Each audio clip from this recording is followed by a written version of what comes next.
The champagne bubbles tickled my nose as Karina thrust the second glass into my hand, her perfectly manicured fingers refusing to accept my protests. The bass from the club's sound system vibrated through the VIP booth's leather seats, making the liquid shimmer under the rotating colored lights that swept across our corner of the balcony overlooking the main dance floor. 42 is not dead, Camille, Kelly shouted over the music, her sequined top catching the strobe lights like a disco ball. 42 is freedom. You signed those divorce papers 3 weeks ago. Tonight we celebrate. I took a reluctant sip, the expensive Dom Perignon sliding down my throat with an ease that belied its price tag. My friends had chosen Vertigo, one of São Paulo's most exclusive nightclubs, the kind of place I hadn't set foot in since my early 20s. Back then, I'd been young and fearless, dancing until dawn in clubs far less glamorous than this temple of chrome and glass that catered to the city's elite. 18 years of marriage to Eduardo had smoothed away those rough edges, replaced spontaneity with routine, adventure with predictability. Our divorce had been civil, almost disappointingly so. No drama, no fighting over assets, just two people who'd realized somewhere along the way that they'd become strangers sharing a bed and a mortgage. The DJ is incredible tonight, Karina said, swaying to the remix of some American pop song I vaguely recognized from the radio. She'd been my closest friend since our daughters attended the same primary school 15 years ago. Where my life had contracted into the narrow confines of suburban respectability, hers had expanded. She ran a successful event planning company, traveled internationally, and seemed to know every doorman and maitre d' in the city. The booth we occupied cost more than my monthly rent on the modest apartment I'd moved into after the separation. I'd protested when Karina announced she'd reserved it, but she'd waved away my concerns with characteristic generosity. "Birthday girls don't pay," she'd declared, and that had been the end of the discussion. Through the glass barrier that separated our elevated perch from the masses below, I watched bodies move in synchronized chaos. The crowd was younger than me, mostly late 20s and early 30s, dressed in clothes that cost more than my weekly grocery budget. Before the divorce, I might have felt superior to this display of wealth and beauty. Now, I just felt tired and slightly out of place in the simple black dress Karina had insisted was perfect, but which I knew was at least 5 years out of style. "Oh my God, look at that section over there." Kelly pointed with her champagne flute toward the opposite side of the balcony, where another VIP booth glowed with even more opulent lighting. Unlike our space, which was cordoned off with velvet ropes, that area featured an actual door and tinted glass panels that obscured whoever occupied it from casual view. "That's the owner's private area," Karina said with the authority of someone who made it her business to know such things. "They only open it for very special clients. I heard a Saudi prince was here last month." The champagne was making my head feel pleasantly light, the music's rhythm seeping into my bones despite my determination to remain the responsible adult in our trio. Karina had already finished her second glass and was pouring a third, while Kelly had abandoned her drink entirely in favor of dancing in place, her hips moving with an ease I envied. "Come on, Camille." Kelly grabbed my free hand, pulling me to my feet.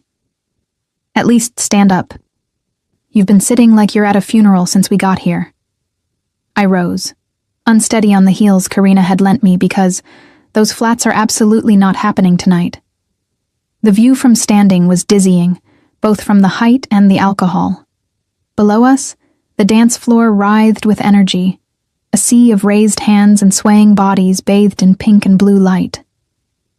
"I'm too old for this," I said.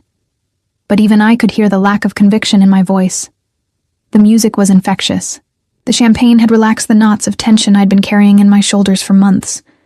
And somewhere deep inside, a small voice whispered that maybe, just maybe, Kelly was right. 42 wasn't dead. 42 was just beginning. "You know what you need?" Karina said, her eyes bright with mischief and alcohol. "You need to get up on that platform and dance. Really dance. Like you used to before Eduardo turned you into a soccer mom." She gestured toward a small raised platform at the edge of our VIP section, barely 2 feet off the ground, designed for exactly the kind of exhibitionist behavior she was suggesting. The thought made my stomach flip with anxiety and something else. Something that felt dangerously close to excitement. "Absolutely not," I said. But Karina was already refilling my glass, pressing it into my hand, with the insistence of someone who would not be denied. "One dance," she said. "That's all.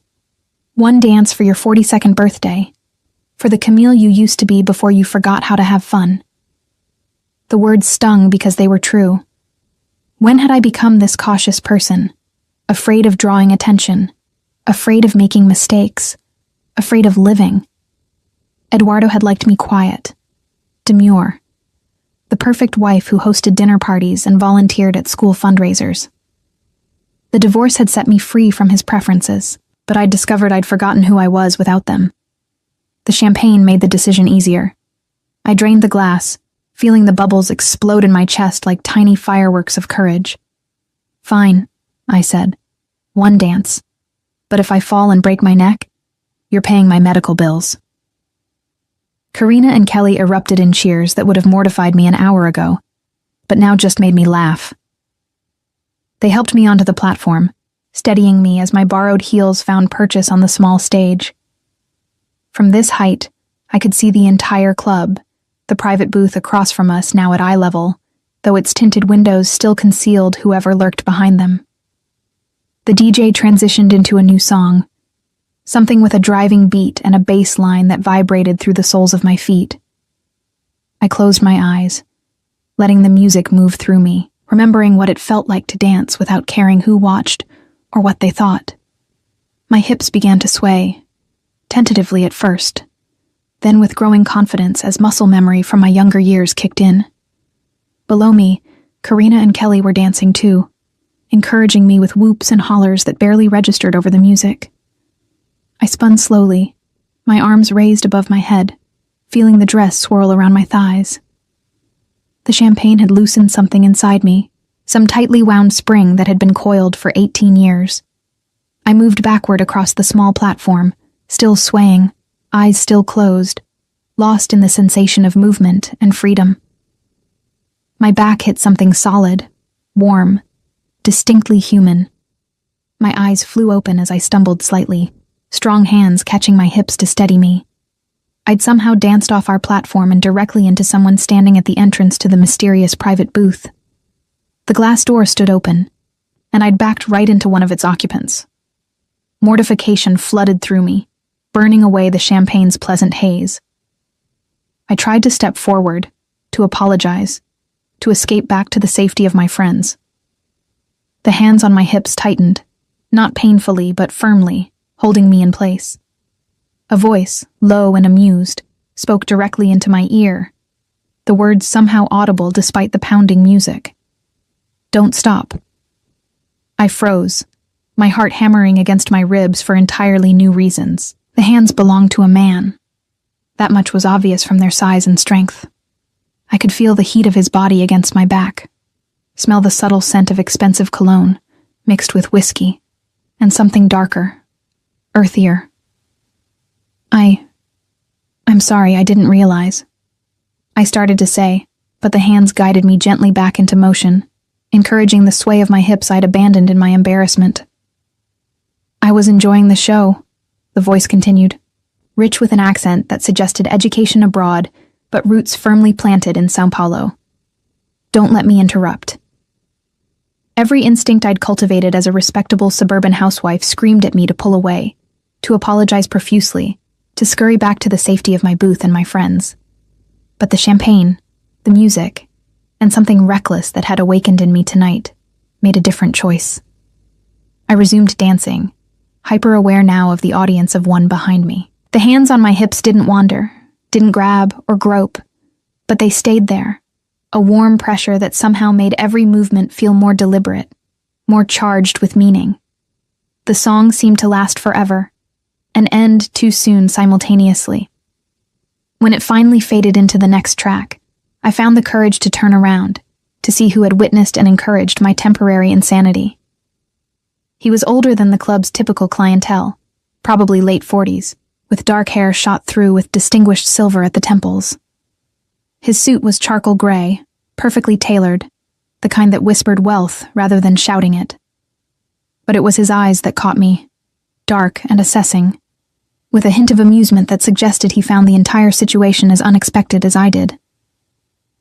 "Renato Figueiredo," he said, extending a hand as if we'd just been introduced at a business function, rather than after I'd essentially given him a lap dance in a nightclub. "Camille Montero," I replied, shaking his hand and trying to ignore how small mine felt in his grasp.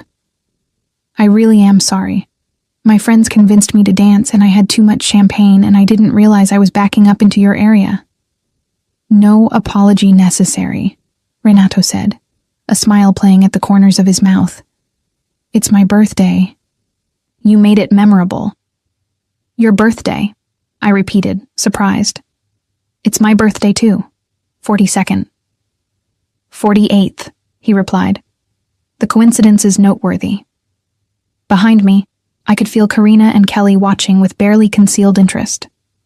Behind Renato, the private booth revealed itself as I looked past him. Several men in suits sat around a table loaded with bottles that made our Dom Perignon look pedestrian. They were trying and failing to appear disinterested in our conversation. "Would you like to join me for a drink?"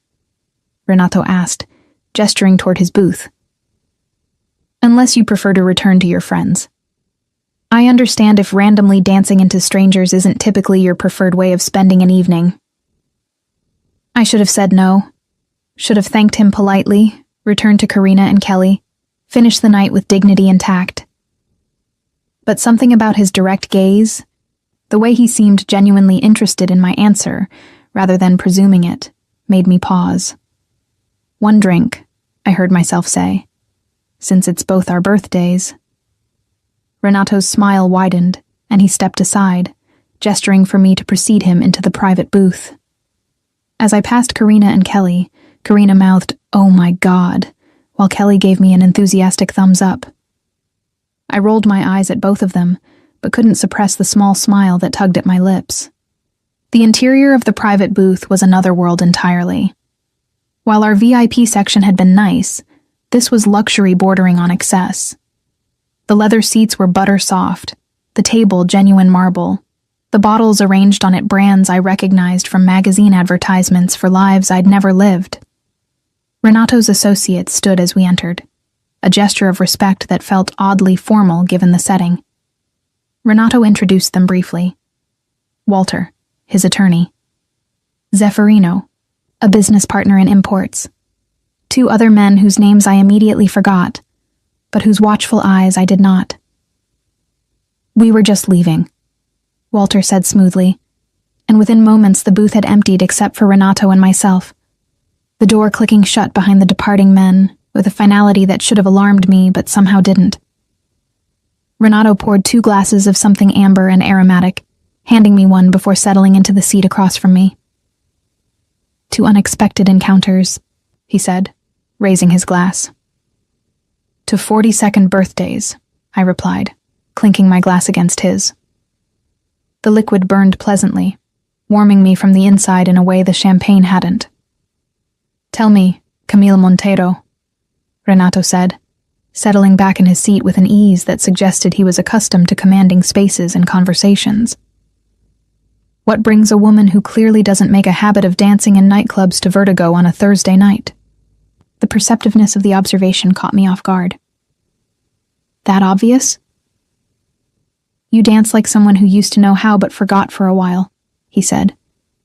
"And when you opened your eyes and realized you'd backed into me, you looked like you wanted the floor to swallow you whole, not the reaction of someone comfortable in this environment." I took another sip of the whiskey, using the moment to decide how much truth to offer this stranger. "Divorce," I finally said, "finalized 3 weeks ago.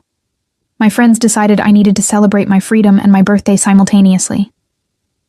Something shifted in Renato's expression, a flicker of understanding. 18-year marriage? How did you?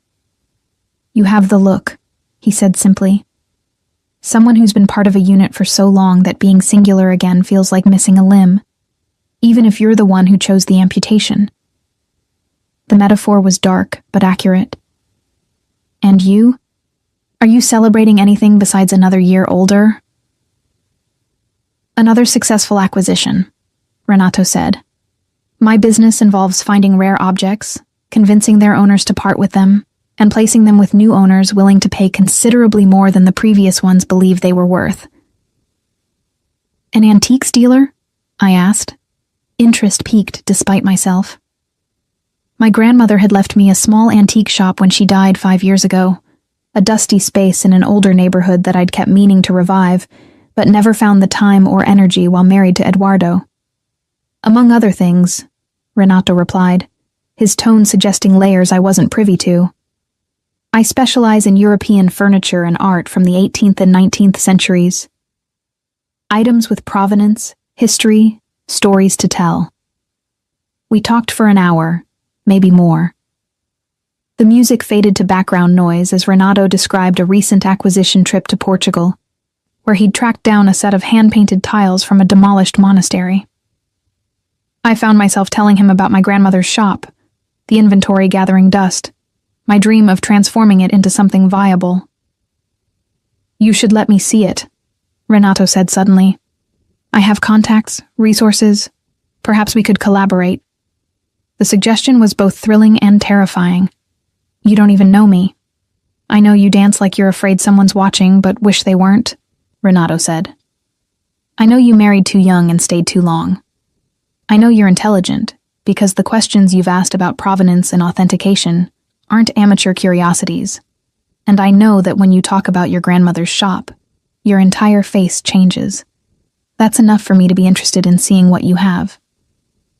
The directness should have been off-putting. Instead, it was refreshing after years of Eduardo's passive-aggressive communication style. This is crazy, I said.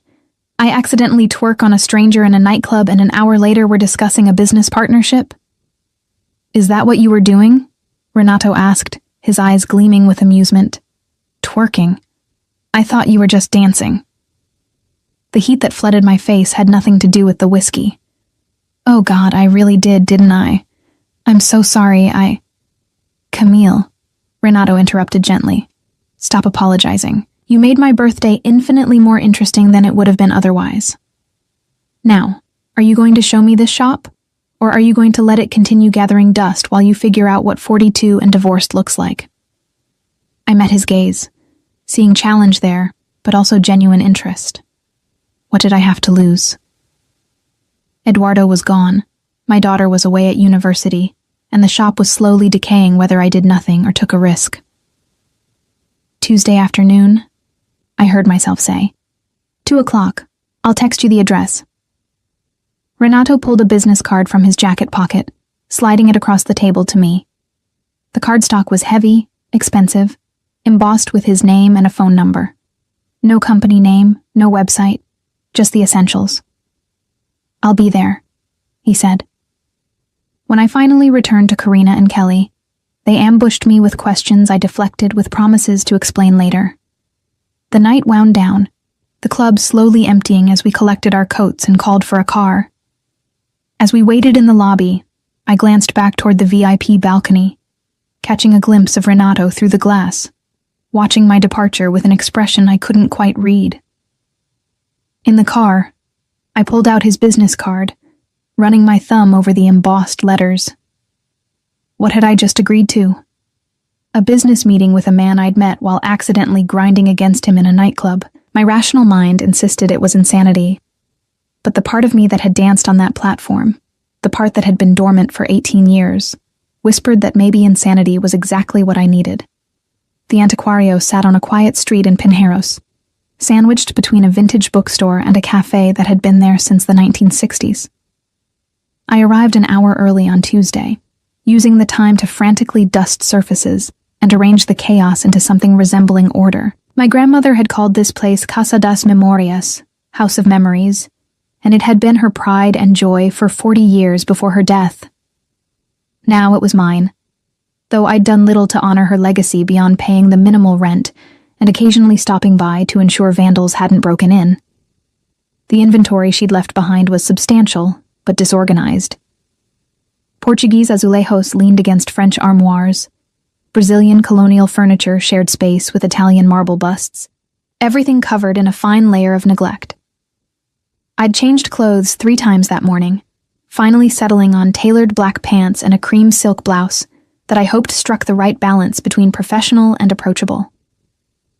My hands trembled slightly as I arranged papers on the cluttered desk near the front window, though whether from nerves or the 2 espressos I'd consumed, I couldn't say. At precisely 2 o'clock, a black Mercedes sedan pulled up outside. Renato emerged, looking every bit as polished as he had at the club, though the nightclub's dim lighting hadn't revealed the full impact of him in daylight. He wore a navy suit this time. No tie, the top button of his white shirt undone in a way that managed to look both casual and deliberate.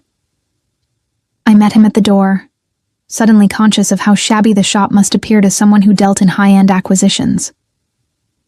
"Welcome to the chaos," I said, trying to keep my tone light despite the anxiety coiling in my stomach. Renato stepped inside, and I watched his eyes move methodically across the space, cataloging, assessing. He said nothing for a long moment, just walked slowly through the narrow aisles between furniture and crates, occasionally pausing to examine something more closely. "Your grandmother had excellent taste," he finally said, running his hand along the carved back of a 19th century settee, "and terrible organizational skills." Despite myself, I laughed. That's the most diplomatic way anyone's ever described this place.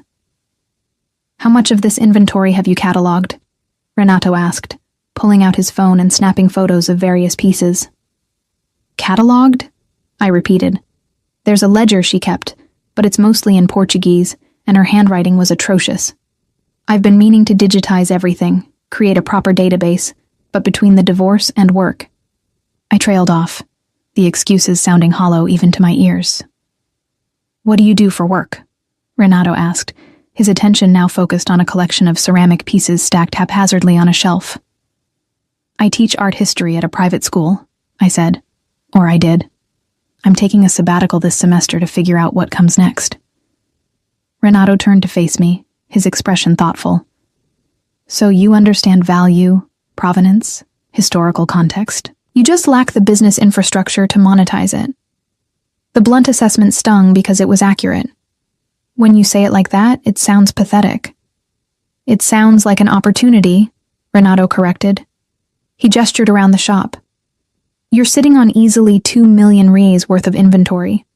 Probably more if everything's authenticated properly. Your location is good, not prime but respectable. The building has character. With the right investment and expertise, this could be extraordinary." 2 million reais. The number made my head spin. That's impossible. Most of this stuff has been here for decades. "Which means it's appreciated considerably," Renato said. He pulled out one of the chairs, a delicate Louis XV piece I'd always thought was pretty but unremarkable, and sat down, gesturing for me to do the same. "Let me propose something. A partnership. I provide the capital for restoration, proper inventory management, marketing, and connections to serious collectors. You provide the space, the existing inventory, and your expertise in art history. We split profits 60-40. 60-40 in whose favor?" I asked, my pulse quickening. "Yours," Renato said. "It's your grandmother's legacy, your shop, your reputation in the community. I'm simply the facilitator." I stared at him, trying to find the catch in an offer that seemed too generous to be real. "Why would you do that? You don't know me, don't know if I can actually run a business successfully." "I know you've kept this place alive for 5 years despite having every reason to let it go," Renato said. "I know you understand the merchandise well enough to recognize quality even if you don't know current market values. And I know that when you talk about this shop, there's passion there. Passion is harder to find than capital." My phone buzzed with a text from Karina. "How's the meeting with Mr. Nightclub? Don't do anything I wouldn't do, which leaves you plenty of options." I silenced it, focusing on Renato. "What's the timeline you're imagining?" 6 months for initial inventory and authentication, Renato said. 3 months for necessary restoration and shop renovation. 9 months total before we relaunch as a serious player in São Paulo's antiques market. I have a team that can handle the heavy lifting. Appraisers, restorers, designers. Your role would be curatorial and client-facing. It was everything I'd dreamed of doing with the shop, but had convinced myself was impossible. The practical part of my brain screamed warnings about going into business with a man I barely knew, about the risks of failure, about how Eduardo would mock me for this impulsive decision. But Eduardo was gone, and the part of me that had danced on that platform 4 nights ago, that had felt alive for the first time in years, wanted this with an intensity that surprised me. I want to see a formal proposal, I said. Contract terms, timeline, budget breakdown, everything in writing before I agree to anything. Renato's smile was approving. Walter will have everything ready by Friday. Shall we discuss it over dinner? The transition from business to personal felt deliberate, a test of some kind. Is mixing business and pleasure wise? Probably not, Renato admitted, but wisdom has never been my strongest quality. Besides, we need to discuss the actual inventory in detail, and I'd prefer to do it somewhere with better lighting than this shop currently offers. He had a point. The overhead fluorescents I'd installed years ago cast everything in harsh, unflattering light. Fine. Dinner on Friday, but somewhere public and well lit. I'll pick you up at 7, Renato said, standing and pulling out his phone. Give me your address. I rattled off my apartment building, watching him type it into his contacts. The casual efficiency of the gesture, as if we were already familiar, already part of each other's routines, should have felt presumptuous. Instead, it felt like a door opening, a path appearing where before there had only been fog. After Renato left, I spent the rest of the afternoon photographing inventory, my mind racing with possibilities. I called Karina, who listened to my rambling explanation of the proposal with unusual silence. Camille, she finally said when I paused for breath. Do you know who Renato Figueiredo actually is? The question sent ice down my spine. An antiques dealer, an importer, he told me. He's also known for having connections to the parallel market, Karina interrupted. Not illegal exactly, but gray area. There are rumors about how he acquires certain pieces, about deals made outside official channels. My brother-in-law works in customs. He mentioned Figueiredo's name once in a conversation about shipments that arrive with incomplete provenance documentation. I sank into my grandmother's old desk chair, the wood creaking under my weight. You're saying he's a criminal? I'm saying he operates in spaces most legitimate dealers won't touch, Karina said carefully. That doesn't make him dangerous necessarily, but it makes him complicated. Are you sure you want to go into business with someone like that? Was I? 24 hours ago, I would have said absolutely not. But sitting in the shop, looking at decades of accumulated beauty slowly deteriorating from neglect, I realized I didn't have better options. No bank would loan me the capital needed for restoration. No legitimate investor would look twice at a dusty antique shop run by a recently divorced art history teacher with zero business experience. He's offering me a chance to actually do something meaningful with this place, I said. Maybe the only chance I'll get. Just be careful, Karina said.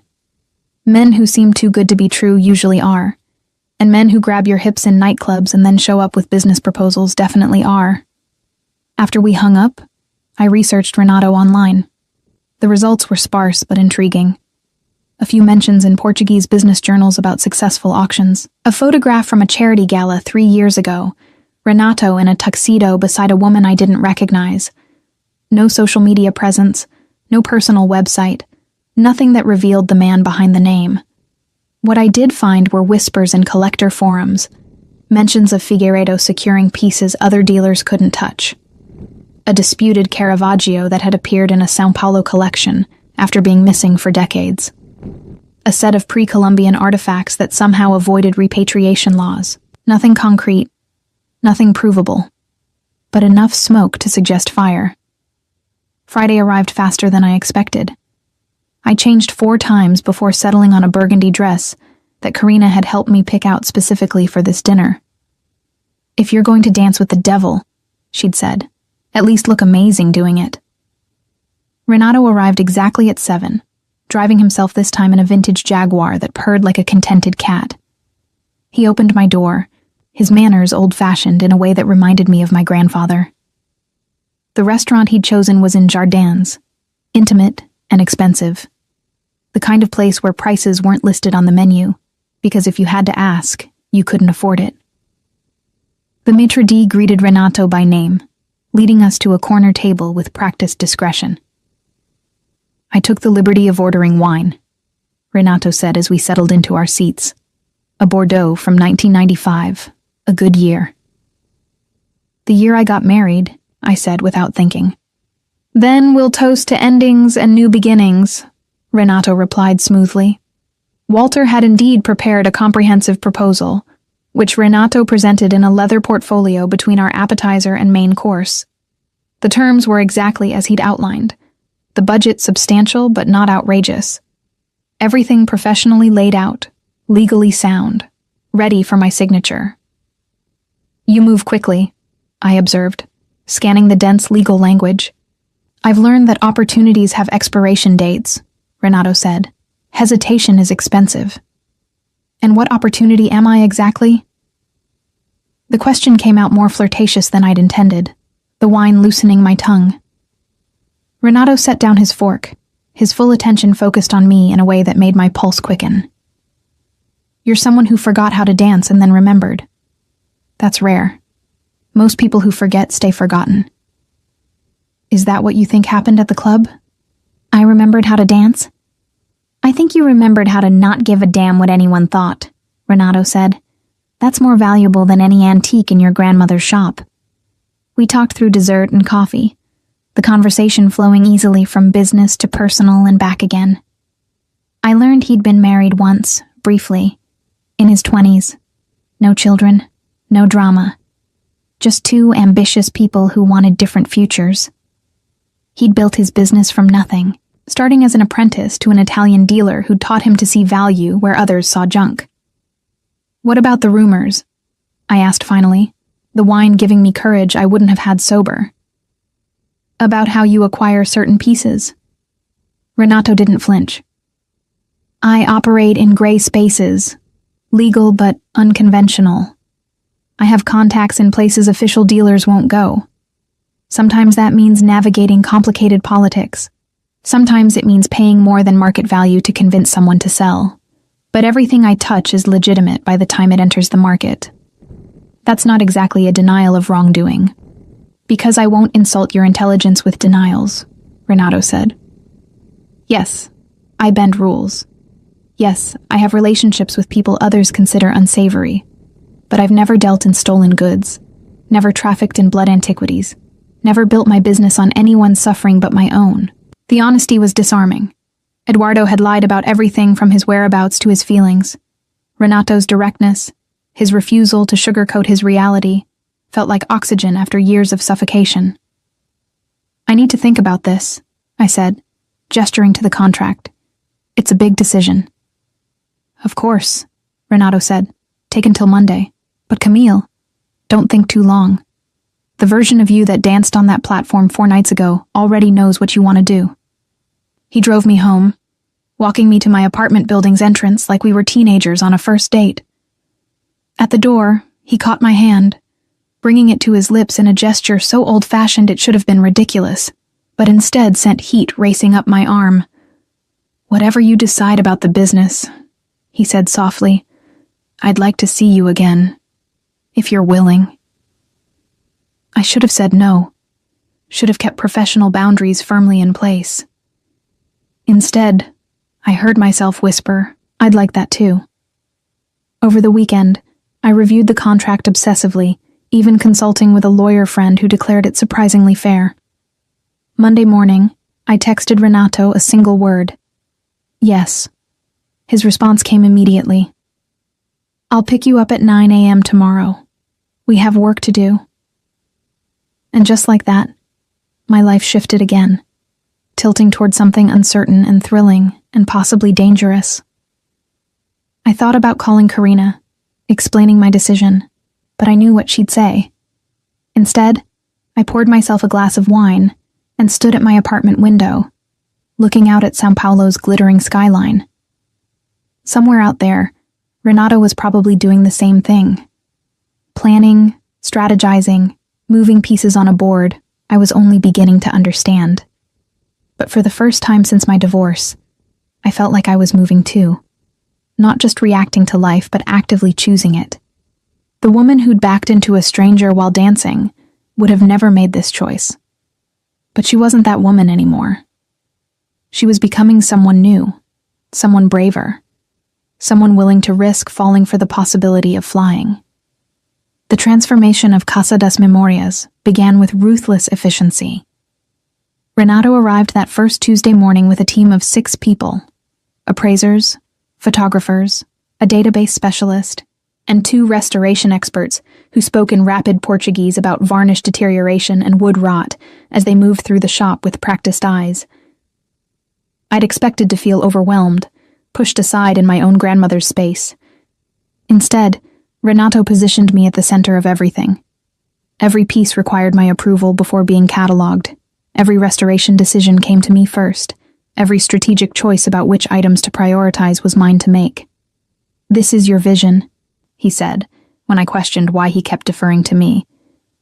"I'm just the money and the muscle. You're the heart." The work was exhausting and exhilarating in equal measure. We discovered treasures I'd walked past for years. A signed Portinari sketch hidden behind a cracked mirror, a set of imperial-era Brazilian silverware wrapped in newspaper from 1889, Portuguese tiles that authenticated back to a demolished Lisbon palace. Each discovery felt like unwrapping a gift from my grandmother, her final lessons in seeing beauty, where others saw only dust. Renato worked beside me most days, his expensive suits replaced by more casual attire that still managed to look tailored. I learned he was meticulous to the point of obsession, that he had an encyclopedic knowledge of European decorative arts, and that he drank his coffee black and strong enough to strip paint. I also learned he was generous with his team, paying them well above market rates, and treating them with respect that seemed rare in São Paulo's luxury goods world. The restoration experts, twin brothers named Zeferino and Klaus, had worked for him for 15 years. "He found us when we were apprentices with nothing," Klaus told me one afternoon. "Gave us opportunities no one else would. We'd walk through fire for him." The loyalty was touching and slightly unnerving. What kind of man inspired such devotion? And what did it cost him to maintain it? 6 weeks into the project, Renato invited me to dinner at his home in Jardim Europa, one of São Paulo's most exclusive neighborhoods. I'd assumed he lived in a modern apartment, all glass and steel and minimalist design. Instead, his home was a renovated colonial mansion, the architecture preserved, but the interior updated with stunning restraint. "My one indulgence," he said as he gave me a tour. "Everything else I acquire is for clients. This place is for me." The rooms were filled with pieces that would have made museum curators weep. A Baroque chest from Minas Gerais, paintings by Brazilian masters I'd only seen in books, furniture that told the story of 3 centuries of craftsmanship. But what struck me most was the library. 2 stories of floor-to-ceiling shelves filled with books in multiple languages, a rolling ladder providing access to the higher reaches. "You read all of these?" I asked, running my fingers along leather spines. "Most of them," Renato said. "My grandfather believed an uneducated man was a dangerous man. He made me read 3 books a week growing up, then discuss them with him over Sunday dinner." It was the first personal detail about his family he'd shared. "Where is he now?" "Dead 20 years, Renato said, his voice carefully neutral. "He built an import business from nothing, taught me everything about value and negotiation. Also taught me that rules are for people without imagination." The last sentence hung between us, loaded with meaning. "Is that why you operate in gray spaces? Because he taught you to?" "He taught me that legal and ethical aren't always the same thing," Renato corrected. that sometimes the right thing requires going around obstacles rather than through them. Dinner was prepared by a chef who arrived, cooked, and departed with the same discretion as the maître d' from our first dinner. We ate on a terrace overlooking a garden lit by strategic lighting, the city's noise reduced to a distant hum. The wine was from Renato's personal cellar, a Portuguese vintage that tasted like complexity and time. "Tell me about your marriage," Renato said as we finished the main course. "What happened?" The question was unexpected, too intimate for our still new dynamic. But the wine and the warm night air made honesty feel possible. "We were too young when we married," I said. 23 and convinced we'd discovered something everyone else had missed. Then we had a daughter, and suddenly we were parents before we'd figured out how to be partners. "You don't talk about your daughter much," Renato observed. "Sophia's at university in London," I said. "Art history, naturally. She's brilliant and independent, and probably too much like me for her own good." Eduardo got the predictable academic daughter he wanted. I got someone who argues with me about Caravaggio's use of shadow. "She sounds remarkable." "She is," I said, feeling the familiar mix of pride and longing that came with an empty nest. When I told her about the divorce, she said it was about time. Apparently, she'd been expecting it for years. "Children see more than we think," Renato said. "They understand performance and reality better than adults do." "Did you want children?" I asked. Something shuddered in his expression. "Once. My ex-wife didn't. It was one of many incompatibilities we discovered too late." The meal ended with coffee and a dessert I was too full to finish. Renato walked me through the garden, pointing out orchids he'd collected from various countries, explaining their origins with the same passion he brought to furniture and art. "Everything you surround yourself with has a story," I observed. "Objects are honest," Renato said. "They don't lie about their origins or pretend to be something they're not. A 17th century Portuguese chair is exactly that. No more, no less. I find that restful." "What about people?" I asked.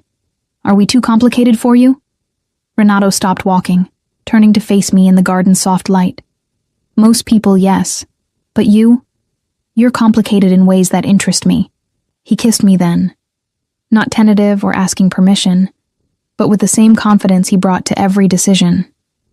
His hands cupped my face, gentle but certain, and I melted into him with a surrender that would have terrified me if I'd stopped to think about it. When we finally broke apart, both breathing harder, Renato rested his forehead against mine. "I should take you home before I do something we might regret." "Who says I'd regret it?" The boldness in my voice surprised me. "Camille," Renato said softly, "when we go there, and we will, I want you certain. Not wine-drunk and caught up in the romance of gardens and moonlight. I want you clear-eyed and choosing me anyway." The consideration in his words did more to seduce me than any practiced line could have. He drove me home, kissed me once more at my door, then left me standing in my apartment doorway wondering what the hell I'd gotten myself into. The next morning, I found a delivery at my door, a rare edition of a book on Portuguese ceramics I'd mentioned admiring weeks ago, wrapped in brown paper with a note in Renato's precise handwriting. "For your education.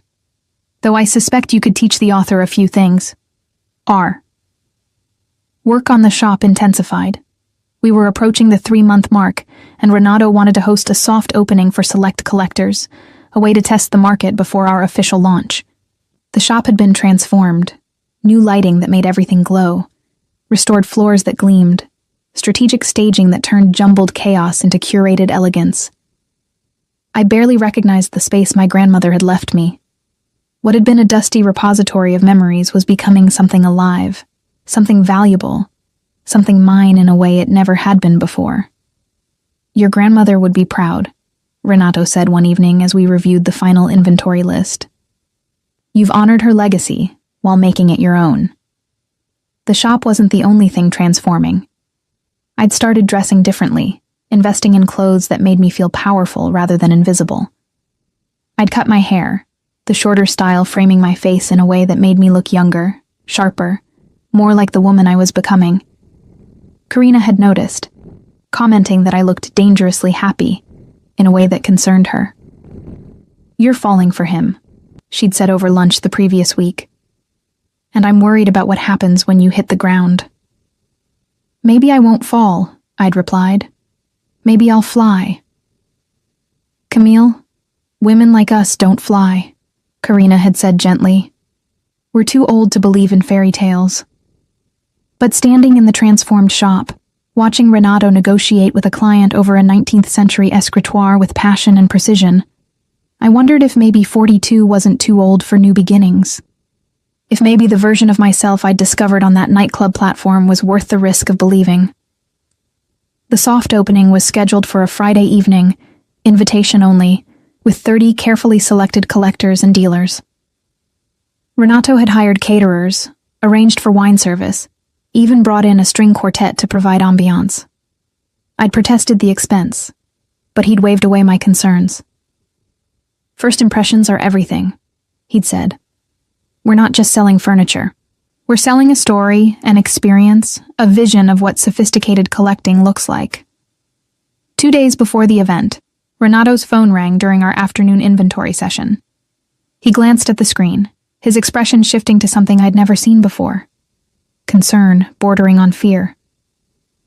"I need to take this," he said, stepping outside. Through the shop's front window, I watched him pace, his free hand gesturing sharply as he spoke in rapid Portuguese. When he returned 10 minutes later, the easy confidence I'd grown accustomed to had been replaced by tense calculation. "What's wrong?" I asked. "Nothing that concerns the shop," Renato said, but his voice lacked its usual certainty. "A business complication. I'll handle it." But over the next 2 days, I noticed changes. Renato took more calls, always stepping away for privacy. Men I didn't recognize visited the shop briefly, conferring with him in hushed tones before departing. The restoration team exchanged worried glances when they thought I wasn't looking. The night before the soft opening, I confronted him. "What's happening? And don't tell me it's nothing. Everyone's acting like we're preparing for a siege instead of a party." Renato was silent for a long moment, weighing his response. "There's an investigation," he finally said. "Federal customs agents. They're looking into some of my import documentation from the past 2 years." Ice flooded my veins. "Are you in legal trouble?" "Possibly," Renato admitted. "There's a shipment from Portugal that arrived last year. The provenance documentation was incomplete. Nothing stolen, nothing illegal, but enough questions to trigger an audit." "Oh God," I said, sinking into a chair. "The shop. If you're charged with something, if there's a scandal—" "The shop is clean," Renato interrupted firmly. "Everything we've done here is completely legitimate. Your inventory, our partnership, none of it touches the questionable parts of my business. I made sure of that from the beginning." "Why?" I asked.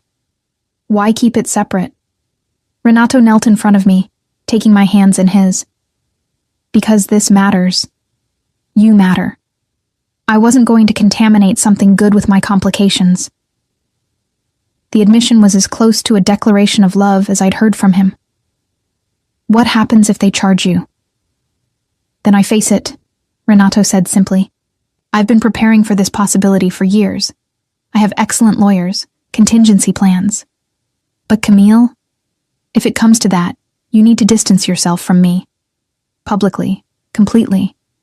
For your own protection." "I'm not abandoning you because things get difficult," I said, anger flaring. "That's not who I am." "I know," Renato said softly, "but I'm asking you to anyway, if necessary." The soft opening proceeded as planned, Renato's mounting legal troubles invisible beneath his polished presentation. Collectors moved through the transformed shop with murmurs of appreciation, checkbooks emerging as they discovered pieces they couldn't resist. By the evening's end, we'd sold 6 major items, generated interest in a dozen more, and established Casa das Memorias as a serious player in São Paulo's antiques market. Renato and I celebrated with champagne after the last guest departed, the same brand we'd drunk the night we met. "To improbable partnerships," he toasted. To dancing your way into trouble, I replied, and we both laughed, the sound echoing in the empty shop that had become so much more than my grandmother's legacy. But as I watched him, seeing the tension he tried to hide beneath celebration, I understood that our story was about to become more complicated than either of us had anticipated. The question was whether we'd survive it, or if his gray space world would consume everything we'd built. 3 weeks after the soft opening, federal agents appeared at Casa das Memorias just as I was unlocking the doors for the day. 2 men in unremarkable suits, badges already displayed, asking if Renato Figueiredo was on the premises. "He's not here," I said, my heart hammering against my ribs despite having done nothing wrong. "This is my shop. I'm the owner." "Ms. Montero," the older agent said, consulting a tablet, "we're aware of your partnership with Mr. Figueiredo. We're not here to search the premises or question your inventory. We simply need to speak with him about import documentation from his other business ventures." I gave them Renato's personal number, watching as they made the call from my doorstep. Whatever was said lasted less than 2 minutes. They departed with polite nods, leaving me shaking in the shop's entrance as morning commuters hurried past on the sidewalk. I called Renato immediately. "Federal agents were just here looking for you." "I know," he said, his voice tight. "They called me after leaving your shop. Camille, we need to meet. Not at the shop, not at my house. Somewhere neutral." We met at a quiet cafe in Villa Maddalena, far from either of our usual haunts. Renato looked like he hadn't slept, his usually immaculate appearance slightly disheveled, stubble darkening his jaw. "They're building a case," he said without preamble. "The customs investigation has expanded. They're looking at multiple shipments, questioning authentication papers, scrutinizing everything I've brought into the country over the past 5 years." "But you said everything was legitimate," I said, fear and anger tangling in my voice. "It is," Renato insisted. "Legally. But there are gray areas in international antiques trade, technicalities about documentation timing, questions about whether pieces were properly vetted before export. Nothing criminal, but enough to make prosecutors interested if they want to make an example." "An example of what?" "High-end money laundering," Renato said bluntly. "They think I'm using antiques to move money for other interests. I'm not, but proving a negative is almost impossible." I sat back, the cafe's cheerful atmosphere suddenly oppressive. "What does this mean for us? For the shop?" "The shop is protected," Renato said. "Everything there is clean. All the documentation is perfect. I made sure of that specifically because I knew this day might come." He reached across the table, capturing my hand. "But Camille, you need to prepare for this to get ugly. There will be media attention, questions about our relationship, speculation about whether you're complicit in anything." "I'm not," I said firmly. "And I won't let them make me run away like I've done something wrong." "That's what I'm afraid of," Renato said softly. "Your loyalty is going to cost you if you're not careful." Over the next month, Renato's prediction proved accurate. A business reporter from Estado got wind of the investigation and published a speculative piece about São Paulo's antiques underworld that mentioned Renato by name. Within days, other outlets picked up the story, each one adding more sensational details. Casa das Memorias got caught in the crossfire. 2 scheduled auctions were postponed by nervous clients. A profile piece in a design magazine was killed at the last minute. Phone calls from potential buyers became less frequent, then stopped altogether. I watched our momentum evaporate like water on hot pavement, years of my grandmother's work, and months of our partnership dissolving because of association and innuendo. The financial impact was devastating. We'd invested heavily in restoration and marketing, counting on sales to recoup costs. Without revenue, we were burning through reserves at an alarming rate. "I'll cover the shortfall," Renato offered when I showed him the month's dismal numbers. "Absolutely not," I said. "That'll just make it look like I'm benefiting from whatever they're accusing you of. We operate on what the shop generates, or we don't operate at all." Renato's legal team consisted of 3 attorneys led by Walter Diaz, the man I'd briefly met at the nightclub months ago. They were preparing Renato's defense with the same meticulous attention to detail Renato brought to everything. But even Walter admitted the optics were challenging. Federal prosecutors want high-profile wins, he explained during a meeting at Renato's house. Even if they can't prove money laundering, they can make your life hell with documentation violations, import technicalities, tax investigations. They'll squeeze until something breaks. Then we don't break, Renato said simply. But the pressure was building. Renato's other business interests, the import company, his network of international dealers, were all being scrutinized. Assets were frozen pending investigation. Bank accounts were audited. Every transaction from the past decade was being examined for irregularities. Through it all, Renato remained eerily calm, as if he'd been preparing for this siege his entire career. He attended meetings with attorneys, cooperated with investigators, produced documentation on demand, all while maintaining his work on the shop's inventory and our relationship. "How are you so calm?" I asked one night as we reviewed authentication certificates for a collection of Brazilian colonial silverware we were considering for auction. "Because panic is expensive," Renato said. "I learned a long time ago that the moment you show fear, you've already lost. So I don't show it. Even to me?" He looked up from the certificates, his dark eyes holding mine. "Especially to you. You see enough of my complications without having to see me fall apart." "I wouldn't think less of you for being human," I said softly. "I know," Renato replied, "but I'd think less of myself." The investigation reached a turning point in December, 6 months after the federal agent's first visit. Prosecutors formally charged Renato with 3 counts of import documentation fraud and 1 count of tax evasion. The charges were serious, but far from the money laundering allegations that had dominated media speculation. Walter called it a victory. They had nothing concrete, so they're going for technical violations. Maximum sentence is 3 years if convicted, probably less with good behavior, and we have strong defenses for all charges. But 3 years was 3 years. 3 years of Renato's life potentially lost to prison. 3 years of our partnership suspended. 3 years of uncertainty. "I won't let this destroy the shop," Renato said as we sat in his library the night the charges were announced. "Walter is setting up a trust structure that protects your interests regardless of what happens to me. The shop continues. You maintain full control. And if I'm convicted, my share of profits goes into an account you can't access but which ensures capital for operations." "Stop talking like you're already gone," I said, voice breaking. "I'm being realistic," Renato said. "The trial starts in March, verdict probably by June. If convicted, I'll appeal, but that could take another year. I need to know you'll be okay without me." "I don't want to be okay without you," I said, tears finally spilling over. "I want you here, fighting this with me, not planning for your absence like it's inevitable." Renato pulled me against his chest, his hand stroking my hair with uncharacteristic tenderness. "I've made peace with whatever happens," he said quietly. "I knew the risks of how I operated.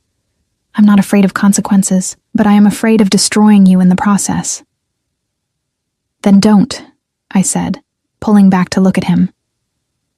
"Don't push me away or try to protect me by leaving. Let me choose to stay. Let me choose you. Even if choosing me means enduring scandal and financial uncertainty and possible social exile." "Even then," I said firmly, "I didn't dance my way into your life to run away the first time things got hard." Renato kissed me then, deep and desperate, and I responded with equal intensity. We made love that night with an urgency born of uncertainty. Each touch weighted with the possibility of it being temporary, each moment of connection precious because we didn't know how many remained. Afterward, lying in his bed surrounded by the antiques and art he'd spent a lifetime collecting, I understood something fundamental. I'd fallen completely, irrevocably in love with a man whose future was anything but certain. And rather than terrifying me, the realization felt like liberation. Whatever happens at trial, I said into the darkness, we face it together. No more protecting me. No more trying to shoulder everything alone. Partnership means the hard parts too.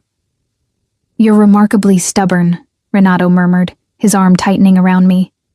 I learned from the best, I replied. The months leading to trial were a strange limbo. The shop existed in a holding pattern.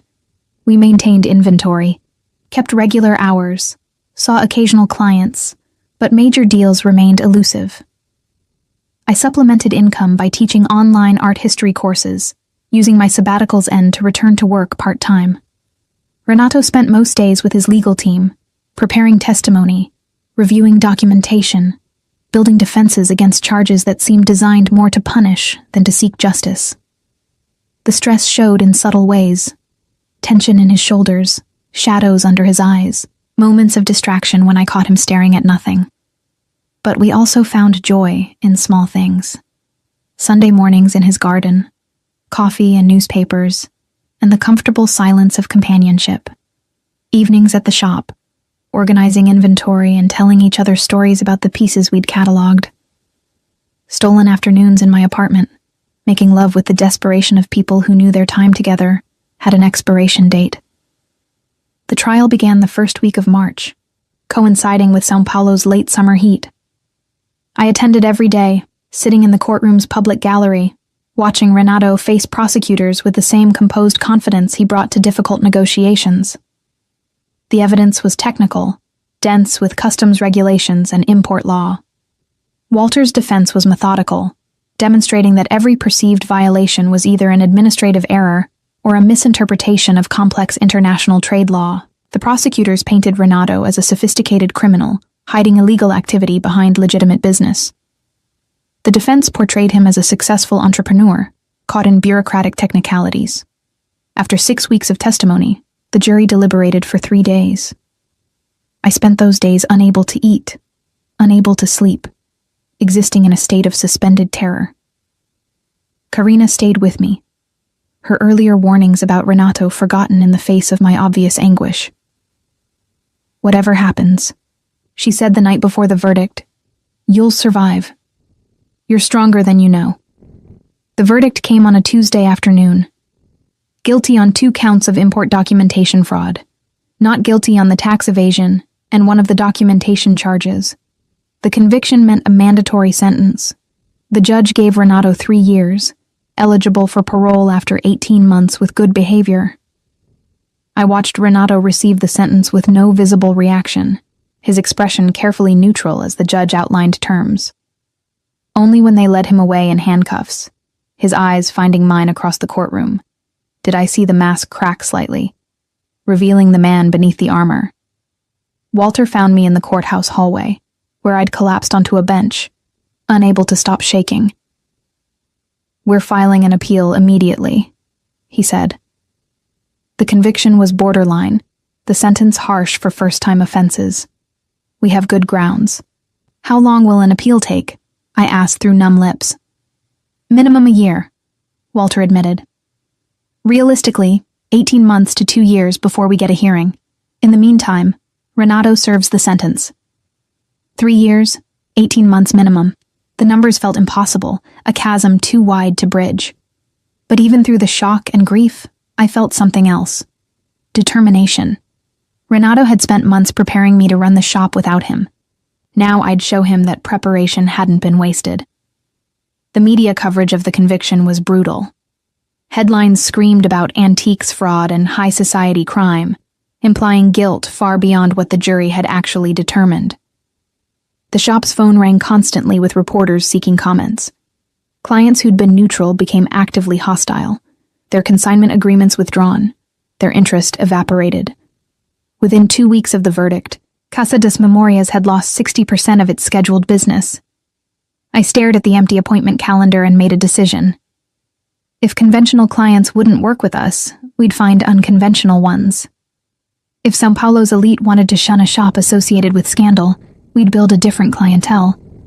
I reached out to younger collectors, people building first serious collections who cared more about quality and price than social acceptance. I partnered with interior designers in emerging neighborhoods, offering consignment terms established shops wouldn't consider. I leveraged my art history background to write authentication articles for trade publications, building credibility independent of Renato's tainted reputation. It was exhausting, humbling work. But slowly, gradually, the shop stabilized. Sales stayed modest, but consistent. The hemorrhaging of revenue stopped, then reversed. By the time Renato had served 6 months, Casa das Memorias was profitable again, not spectacularly, but sustainably. I visited Renato every week at the minimum security facility, an hour outside São Paulo where he'd been assigned. The first visit had been terrible, seeing him in prison clothes, the institutional setting stripping away all the sophistication that was so integral to who he was.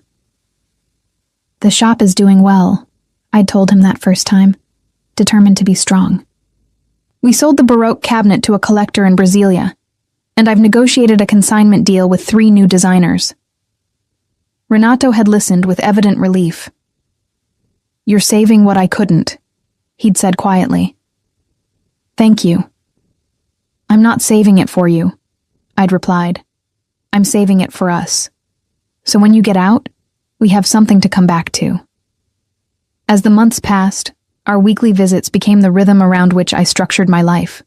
Renato was adjusting to incarceration with the same strategic thinking he'd applied to business.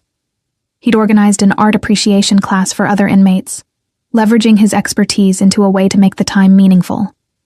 He read voraciously, worked in the prison library, stayed physically fit. "I'm not wasting these years wallowing," he told me during one visit. "I'm preparing for what comes after." "What does come after?" I asked. "Whatever we build together," Renato said, his hand finding mine across the table.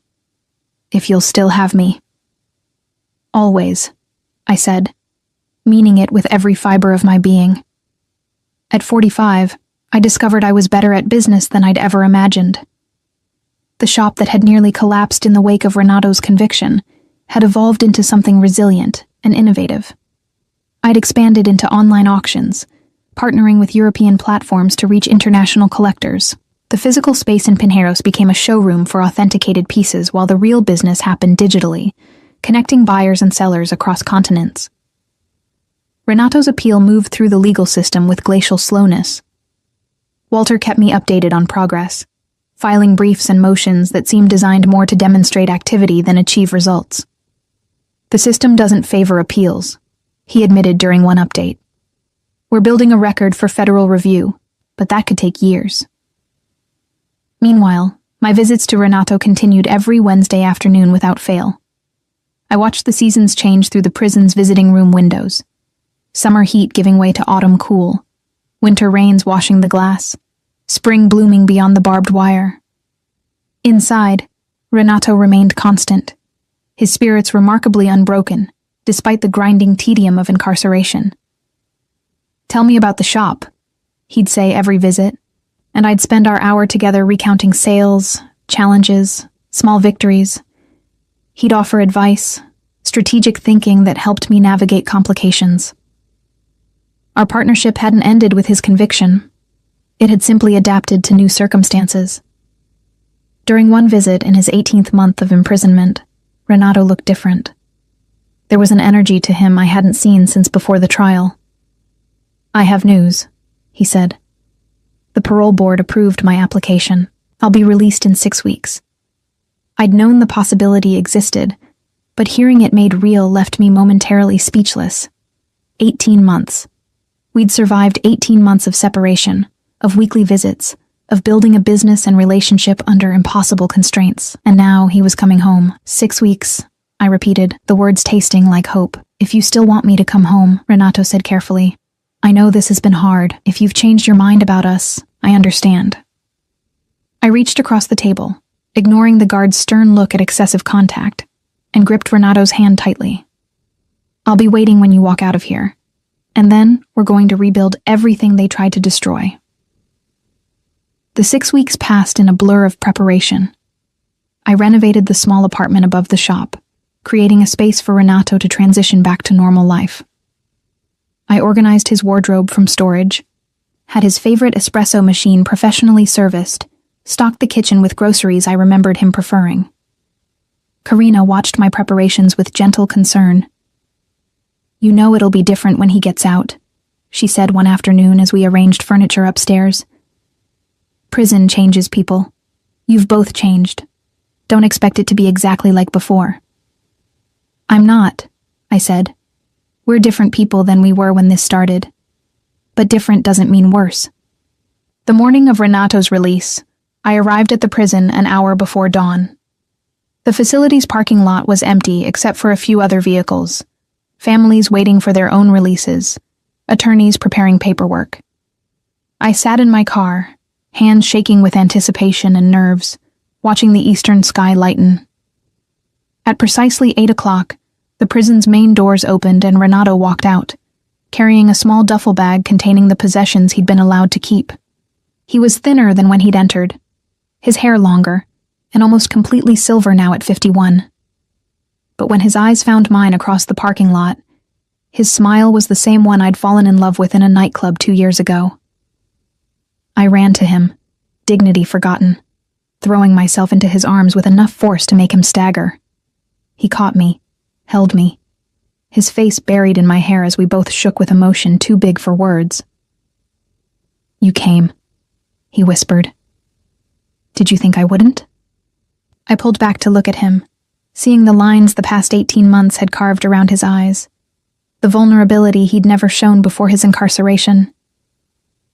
"I thought you might have come to your senses," Renato said. "Realized you could do better than a convicted felon." "Shut up," I said, and kissed him right there in the prison parking lot, pouring months of loneliness and waiting into the contact. We drove back to São Paulo in comfortable silence, Renato's hand resting on my knee, his attention fixed on the landscape passing outside the window. "The world looks different from this side of the fence," he said quietly. "Bigger, more vivid." I'd brought him to the shop first, wanting him to see what we'd built during his absence. He moved through the renovated space with wonder, touching furniture he'd helped authenticate, examining the new organizational systems I'd implemented, reading the framed reviews from satisfied clients I'd hung on the walls. "You didn't just keep it alive," he said finally. "You made it better." "We made it better," I corrected. "Your advice during visits, your contacts who still trusted us, your vision that guided everything. You were never really absent." Upstairs in the apartment I'd prepared, Renato stopped in the doorway.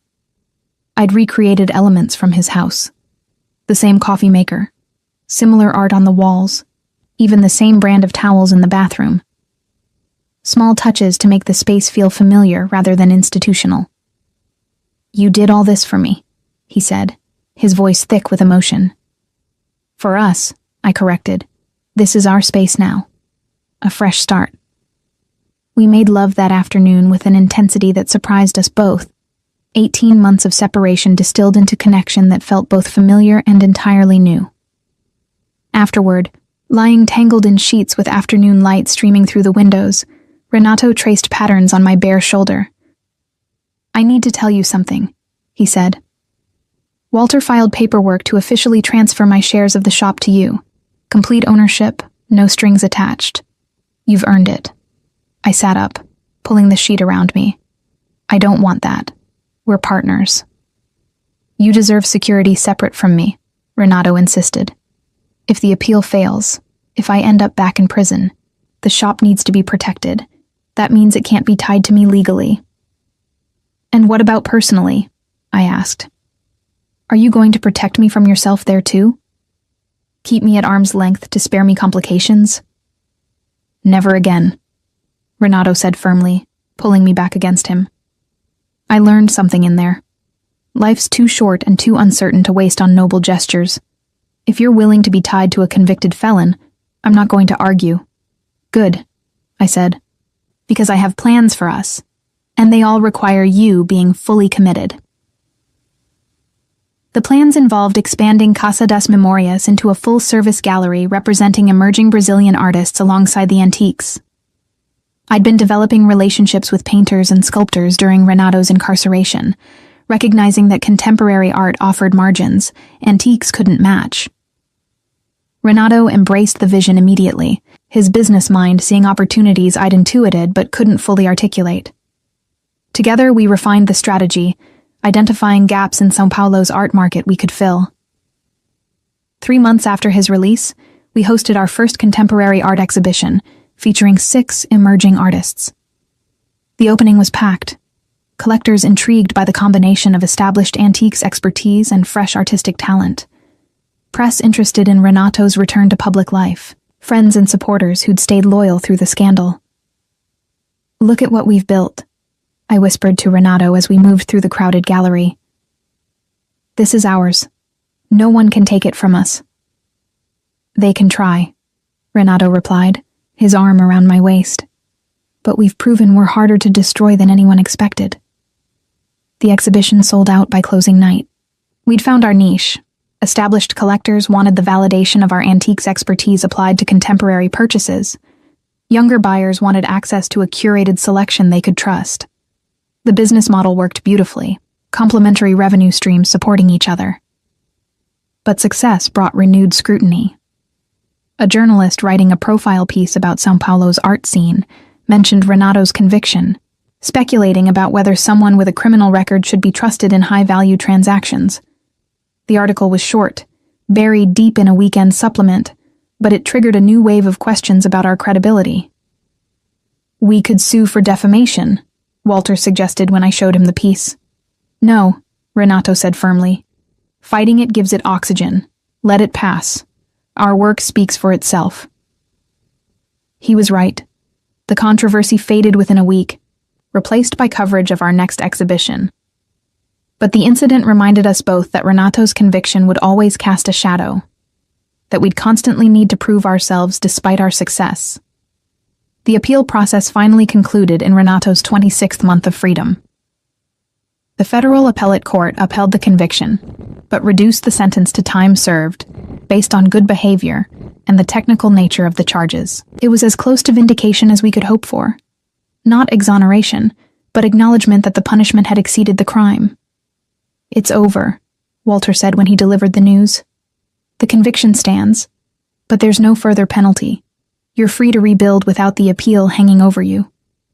That night, Renato and I celebrated quietly in the apartment above the shop.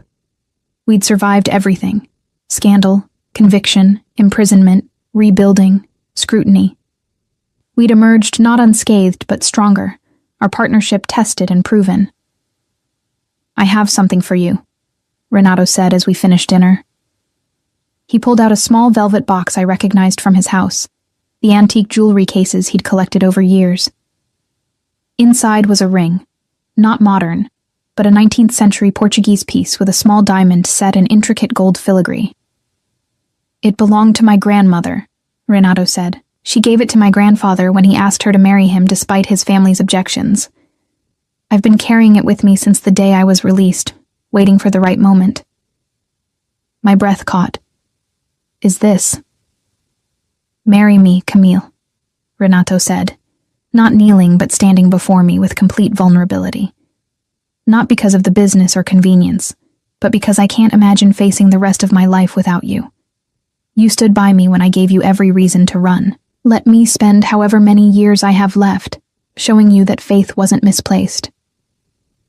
"Yes," I said through tears that were equal parts joy and relief. "Yes, of course, yes." The ring slid onto my finger perfectly, as if it had always belonged there.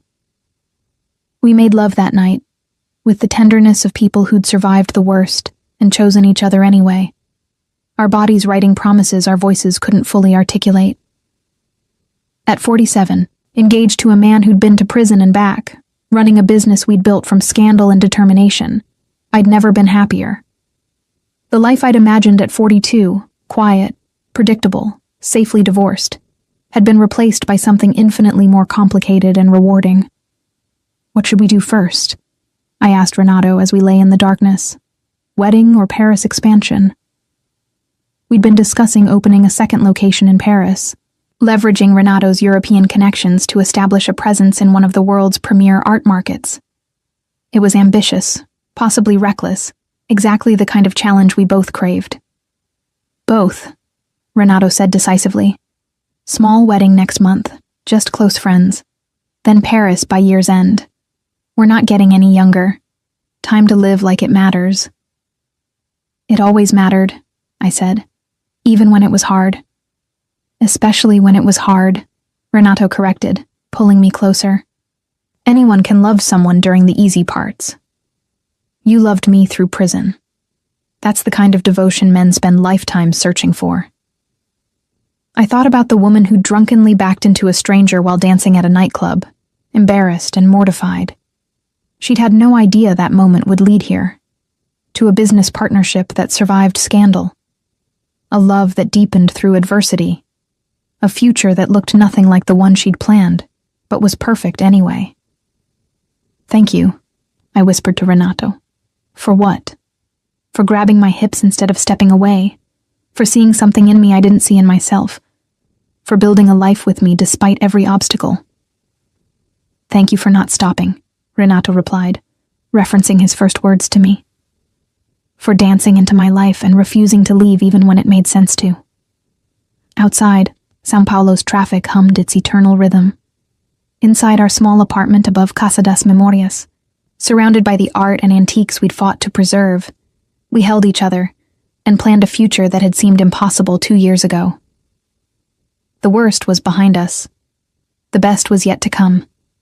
We married on a Thursday morning in October at the small chapel in Jardim Europa, where Renato's grandparents had exchanged vows 60 years earlier.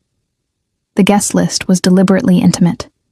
Karina and Kelly, who dragged me to that fateful nightclub, Walter and his wife, Zeffirino and Klaus from the restoration team, and Sophia, my daughter, who'd flown in from London with her girlfriend.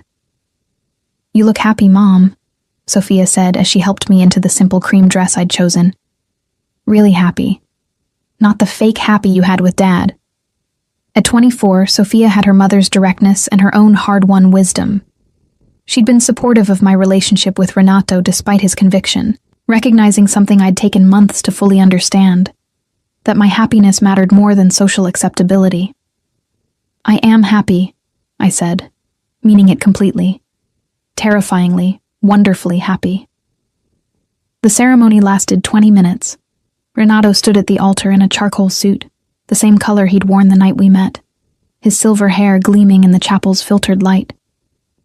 When I walked down the short aisle on Sophia's arm, his expression transformed. Vulnerability and joy, mixing in a way that made my breath catch. We exchanged traditional vows with one addition Renato had requested. After promising to love and honor, we each added our own words. I promise to never stop dancing, I said, even when I forget the steps. I promise to always catch you when you do, Renato replied, and everyone laughed through their tears. The reception was at Renato's house. Our house now, I reminded myself, still adjusting to the permanence of that change. We'd moved in together 3 months earlier, selling my modest apartment and combining our lives with the same strategic thinking we brought to business. The garden where he'd first kissed me had been transformed with string lights and carefully arranged tables. The menu featured Portuguese dishes Renato's grandmother had taught him to make, paired with Brazilian wines we'd selected together. It was intimate, personal, exactly what we both wanted. To improbable partnerships, Karina toasted, raising her glass, and to women who were never too old to start dancing. To men wise enough to say, "Don't stop," Walter added, earning laughs from everyone who knew the story of how we'd met. That night, alone in our bedroom after the guests had departed, Renato removed the antique pins from my hair with careful fingers. "Mrs. Figueiredo?" he said, the title still foreign and wonderful. "Mrs. Montero Figueiredo," I corrected. "I'm keeping my name. Can't have people forgetting whose grandmother's shop this used to be." "Fair enough," Renato said, kissing the curve of my neck. "As long as you're mine in the ways that matter." "Always," I promised, and showed him exactly what I meant.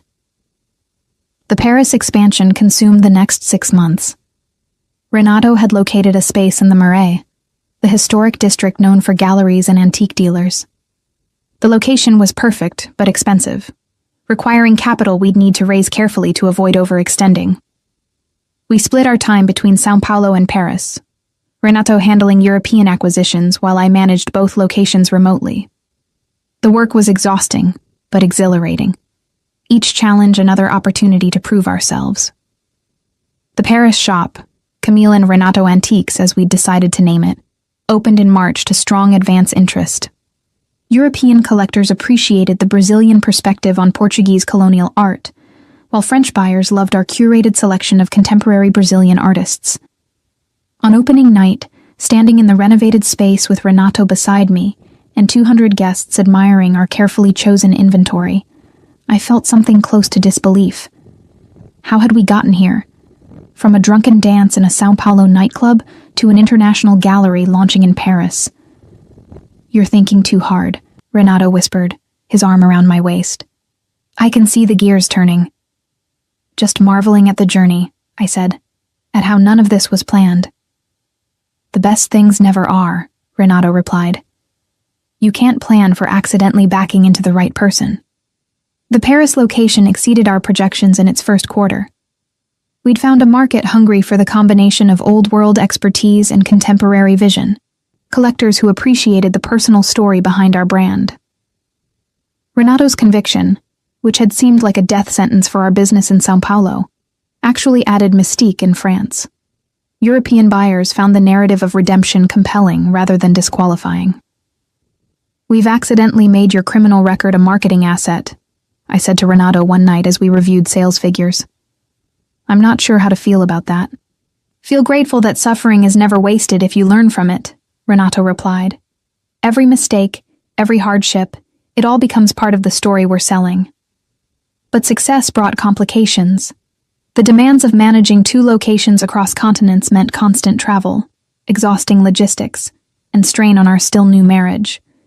We'd gone from partners who saw each other daily to spouses coordinating across time zones, our relationship conducted through video calls and brief reunions.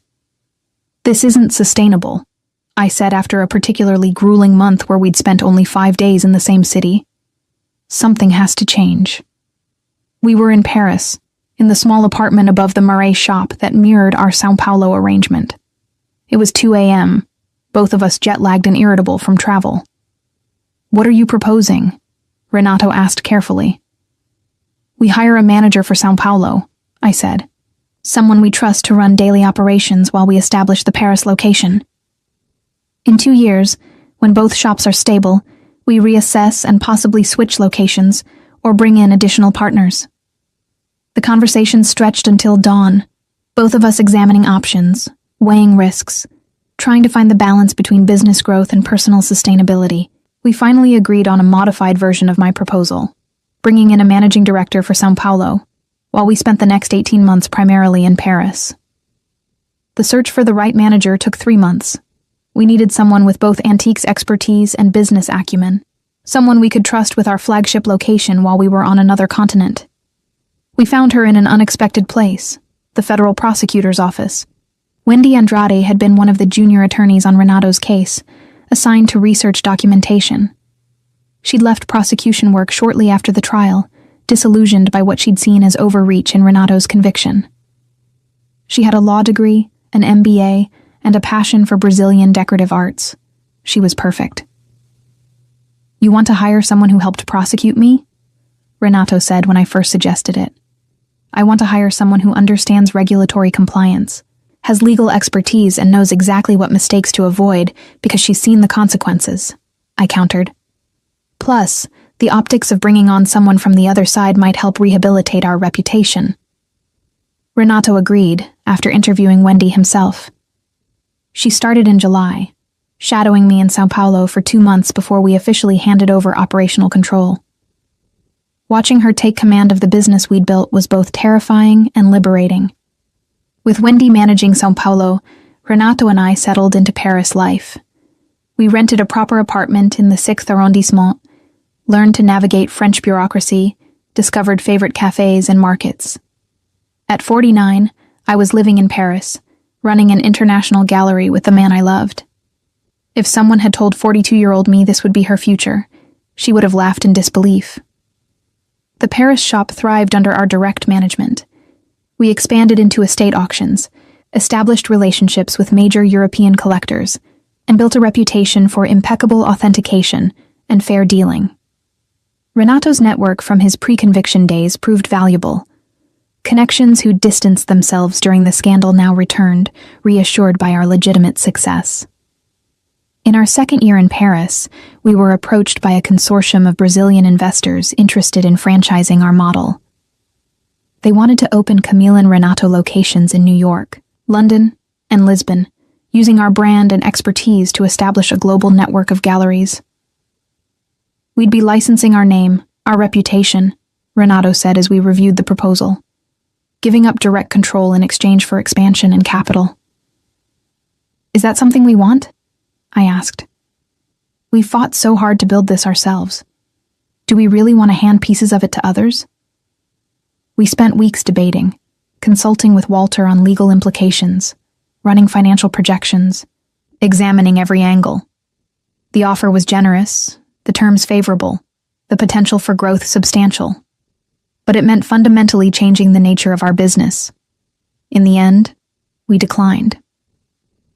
The personal touch, the direct relationship with every piece and client, that was what made Casa das Memorias and Camille and Renato special.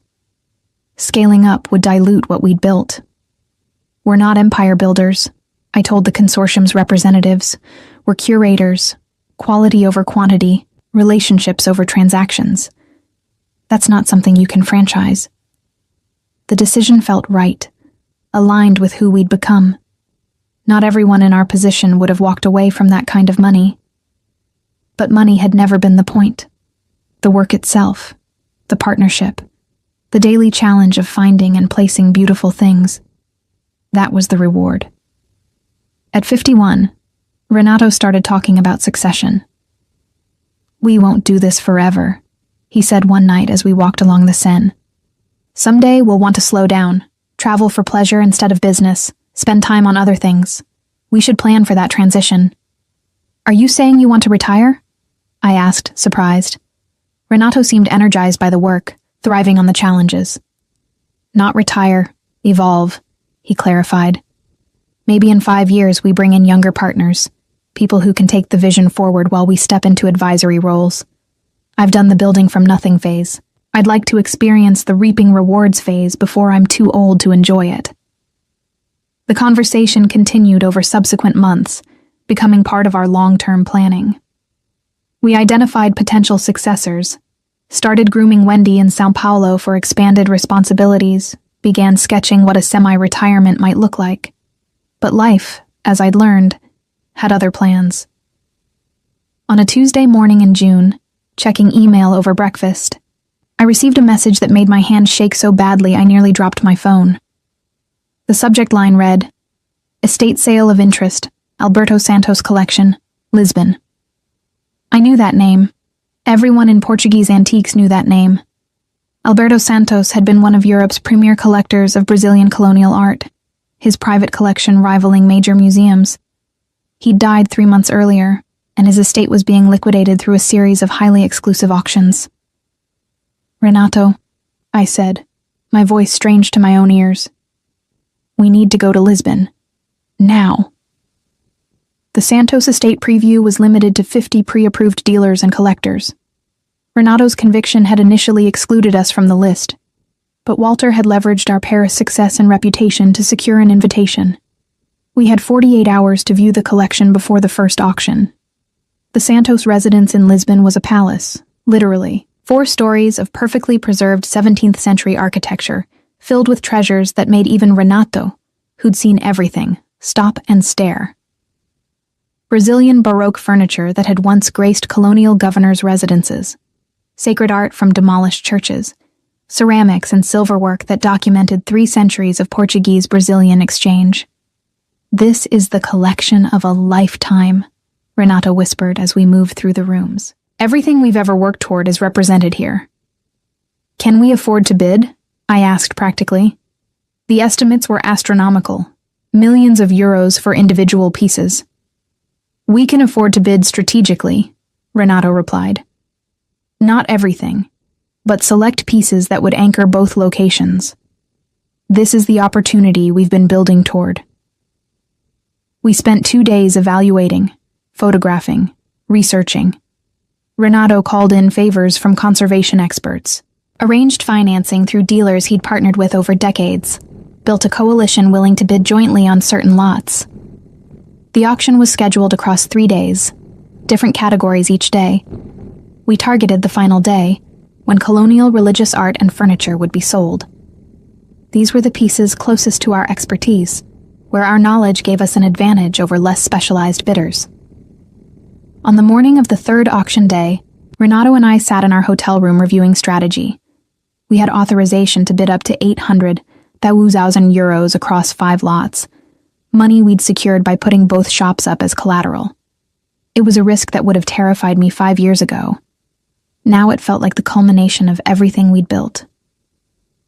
Whatever happens today, Renato said, taking my hand. We've already won. We're here. We're respected enough to bid.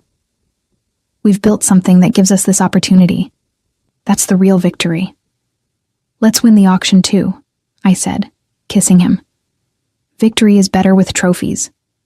The bidding was fierce, competitive, exactly the high-stakes environment Renato thrived in. We lost the first 2 lots we bid on, outpaced by museums and private collectors with deeper pockets. But the third lot, a paired set of Baroque side tables from Minas Gerais, we secured for 175,000 euros after a tense bidding war with a Brazilian museum. The fourth lot, a magnificent oratorio from an 18th century Bahian church, we let go. The bidding exceeded our limit quickly, and Renato knew when to walk away. But the fifth lot, the piece we'd identified as our primary target, we fought for with everything we had. A complete set of colonial-era furniture, 4 chairs, a table, and a cabinet, documented as having belonged to a Portuguese noble family before being shipped to Brazil in 1750. The provenance was impeccable, the condition extraordinary, the historical significance undeniable. The bidding started at 200,000 euros. Within minutes it had doubled. Renato bid calmly, methodically, raising his paddle with the confidence of someone who knew exactly what he was willing to pay and why. When we hit 600,000 euros, only 2 bidders remained, us and a representative from a major American museum. At 700,000 euros, the museum representative hesitated, consulting via phone. Renato raised to 725,000 without blinking. The museum went to 750,000. Renato countered at 760,000, our absolute maximum. The room held its breath. The museum representative shook his head, withdrawing from bidding. The auctioneer's gavel fell. Sold to Paddle 47, Camille and Renato Antiques, for 760,000 euros. We'd done it, secured one of the most significant pieces in the entire estate. The room erupted in applause, recognition from our peers that we belonged at this level, that our journey from scandal to success was complete. That night, celebrating in our hotel room with champagne and exhausted elation, Renato pulled me onto his lap. We just bet everything on a single purchase, he said. We're either geniuses or fools. We're dancers, I replied, thinking back to that nightclub platform. We move without thinking too much about where we'll land. That's always been our strength. Dance with me now, Renato said, standing and pulling me to my feet. There was no music, just the sound of Lisbon's traffic through the open window. But we swayed together in the hotel room, moving to a rhythm only we could hear. At 53, Renato looked distinguished in a way he hadn't at 48. The silver in his hair suited him. The lines around his eyes gave his face character. The confidence of survival and success made him more attractive than any physical feature. I love you, I said against his shoulder. Even more than I did when you grabbed my hips and told me not to stop. I love you for not stopping, Renato replied. For dancing into my life and refusing to leave even when it made sense to. We made love that night with a slow intensity of people who'd learned to savor moments, who'd survived enough to know that time was precious and not to be wasted on anything less than complete presence. The Santos furniture arrived in Paris 3 weeks later, authenticated and insured for twice what we'd paid. We featured it in a special exhibition at the Marais location, the centerpiece of a show documenting 3 centuries of Portuguese-Brazilian cultural exchange. The opening was attended by curators from the Louvre and Musée d'Orsay, collectors from across Europe, and press from major art publications. Standing in the gallery, watching sophisticated Parisians admire furniture we'd fought to acquire, I thought about the improbable chain of events that had led here. A drunken dance, a business proposal, a federal conviction, 2 years of separation, rebuilding against impossible odds, and now this. International recognition, financial security, a partnership that had survived everything life could throw at it. "You're thinking again," Renato said, appearing at my elbow with 2 glasses of champagne. "Just marveling at the journey," I said, accepting the glass. "At how a single moment can change everything." "To dancing and to strangers," Renato toasted. "To strangers who catch us when we do," I replied, and we both laughed, the sound of people who'd survived enough to find joy in the absurdity of life's twists. The exhibition sold out before closing night. The Santos furniture alone generated enough profit to secure both shops' operations for the next 5 years. We'd done more than survive Renato's conviction. We'd built something sustainable, respected, uniquely ours. At 49, I had a business partner and husband I loved completely, 2 thriving galleries on different continents, and a future that felt full of possibility rather than predetermined. The version of myself who'd reluctantly climbed onto that nightclub platform wouldn't recognize the woman I'd become. But she was still there, somewhere inside. The part that could dance without caring who watched, that could take risks without knowing the outcome, that could back into a dangerous stranger and see possibility instead of threat. "Don't ever stop dancing," Renato whispered in my ear as the exhibition wound down. "Not planning on it," I replied. "We're just getting started." And standing there in our Paris gallery, surrounded by the fruits of our improbable partnership, I knew it was true. The best dances, the ones worth remembering, never really ended. They just evolved, finding new rhythms, new steps, new ways to move together through a world that tried its best to make you stop. But we hadn't stopped. And we wouldn't. Not as long as we had each other. Not as long as there were beautiful things to find and stories to tell and reasons to keep moving. The music might change, but the dance would go on.